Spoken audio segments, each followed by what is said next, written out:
कांग्रेस नेता राहुल गांधी ने भाषा भेदभाव पर सवाल उठाते हुए कहा, मलयालम किसी भी अन्य भारतीय भाषा की तरह भारतीय है। भाषा भेदभाव बंद करो, मलयालम में बातचीत ना करें, हिंदी अंग्रेजी से चिपके रहें। दिल्ली सरकार के अस्पताल से लेकर नर्सिंग स्टाफ तक संस्थान की एक मलयाली नर्स ने कहा कि इस तरह की आपत्तियां पहले भी कभी नहीं उठाई गई हैं। हमें बताया गया है कि एक मरीज ने शिकायत की है और सचिवालय से आदेश आया है। यह बहुत गलत है। लगभग 60% नर्सिंग स्टाफ के रहते हैं, लेकिन ऐसा नहीं है कि हम में से कोई मलयालम में बात करता है। भारतीय किसान यूनियन के नेता राकेश टिकैत सहित किसानों का पुलिस स्टेशन के बाहर प्रदर्शन जारी है। इस पर किसानों के रिहाई की मांग को लेकर उन्होंने कहा, पुलिस और क्या केस लगाना चाहती है? आप हमको भी जेल भेज दो या उनको रिहा करो। किसान यहाँ से हार कर नहीं जाएगा, या तो हम जेल जाएंगे या वे भी बाहर आएंगे। निजी अस्पतालों को कोरोना वैक्सीन बेचने को लेकर विपक्ष ने इस मामले में निशाना साधते हुए कहा, राहुल गांधी लोगों को मुफ्त वैक्सीन देने के सुझाव दे रहे हैं और दूसरी ओर पंजाब की कांग्रेस सरकार इसे बेचने में जुटी है। कोरोना महामारी के आंकड़ों में कमी आने के बाद सोमवार से दिल्ली मेट्रो पटरी पर वापस आनी शुरू हो जाएंगी। इससे स्टेशनों के बाहर यात्रियों की भीड़ लगने की आशंका को लेकर डीएमआरसी के प्रवक्ता अनुज दयाल ने पुलिस प्रशासन को पत्र लिखकर कानून व्यवस्था बरकरार रखने की मांग की है। दिल्ली के मुख्यमंत्री अरविंद केजरीवाल ने प्रेस कॉन्फ्रेंसिंग के जरिए घर घर राशन पहुंचाने की दिल्ली सरकार की योजना पर रोक लगने पर प्रधानमंत्री नरेंद्र मोदी से सवाल करते हुए कहा, दिल्ली में अगले सप्ताह से घर घर राशन योजना शुरू होने वाली थी और इसकी सारी तैयारियां हो चुकी थी। अचानक 2 दिन पहले आपने इस पर रोक क्यों लगा दी? दिल्ली जल बोर्ड के उपाध्यक्ष राघव चड्ढा ने राशन होम डिलीवरी की योजना पर रोक लगाने के लिए भाजपा पर आरोप लगाते हुए कहा, भाजपा ने इस स्कीम को राजनीति के चलते रोका है और भाजपा से निवेदन है कि गरीबों के लिए राशन होम डिलीवरी की योजना को न रोकें तथा राशन होम डिलीवरी की इस प्रक्रिया को देश भर में लागू करें।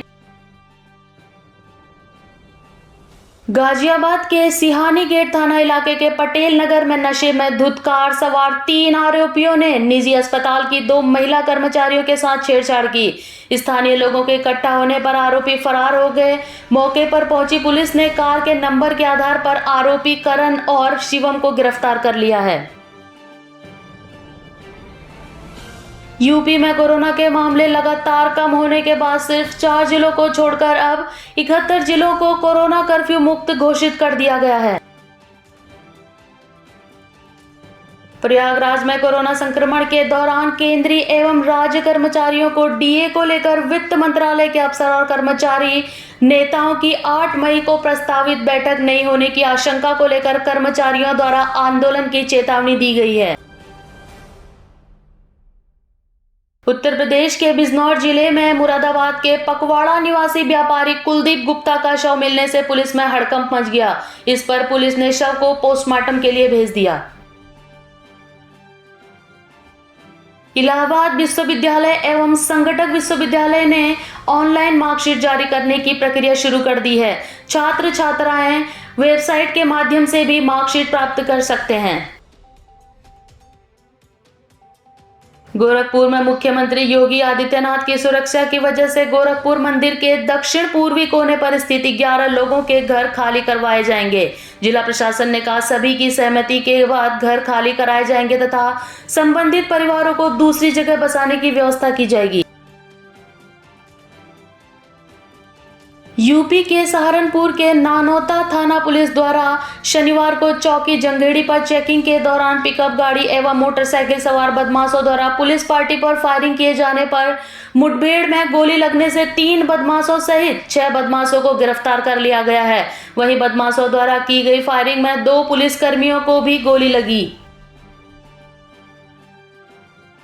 लखनऊ में राधा मोहन की राज्यपाल से मुलाकात की चर्चा ने फिर यूपी में मंत्रिमंडल फेरबदल की अटकलें तेज हो गई हैं। भाजपा के यूपी प्रभारी राधा मोहन सिंह आज राज्यपाल आनंदीबेन पटेल से मुलाकात करेंगे।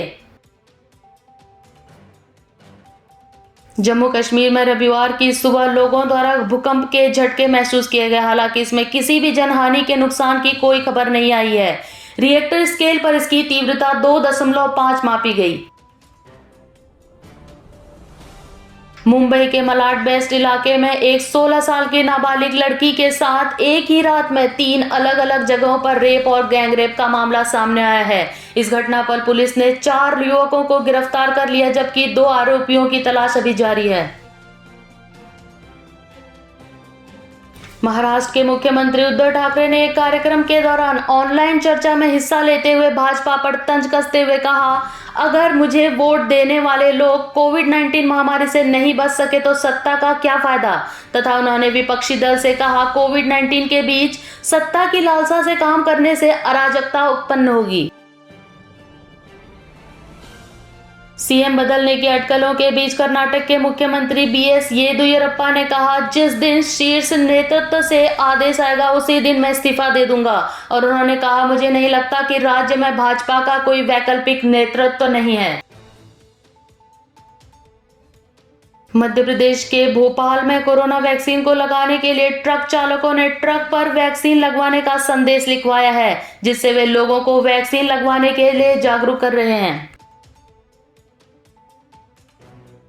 छत्तीसगढ़ में वृक्षारोपण प्रोत्साहन योजना के दौरान मुख्यमंत्री भूपेश बघेल ने रायपुर में वीडियो कॉन्फ्रेंसिंग के जरिए खेतों में वृक्षारोपण करने पर किसानों को अगले 3 वर्ष तक प्रति वर्ष प्रति एकड़ 10,000 रुपये दर से प्रोत्साहन राशि दिए जाने के निर्देश जारी किए हैं।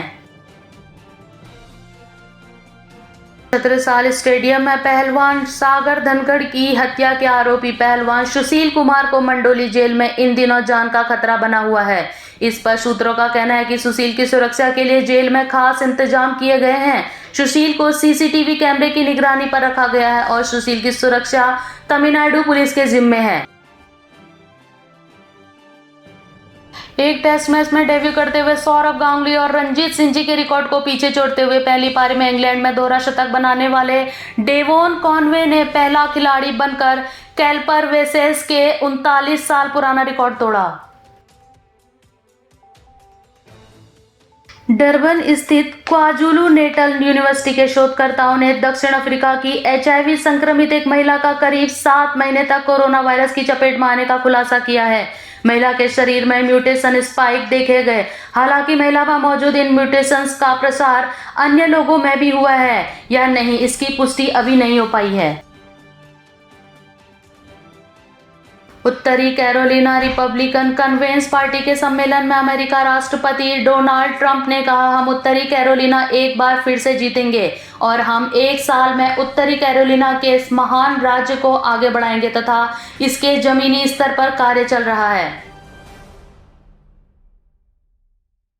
अमेरिकी विश्वविद्यालयों के टीकाकरण की नीति ने भारत के लाखों छात्रों के भविष्य पर सवाल खड़े किए हैं। उन्होंने कहा कि भारत में कोवैक्सीन या स्पुतनिक वी के टीके लेने वाले छात्र फिर से टीका लगवाएं।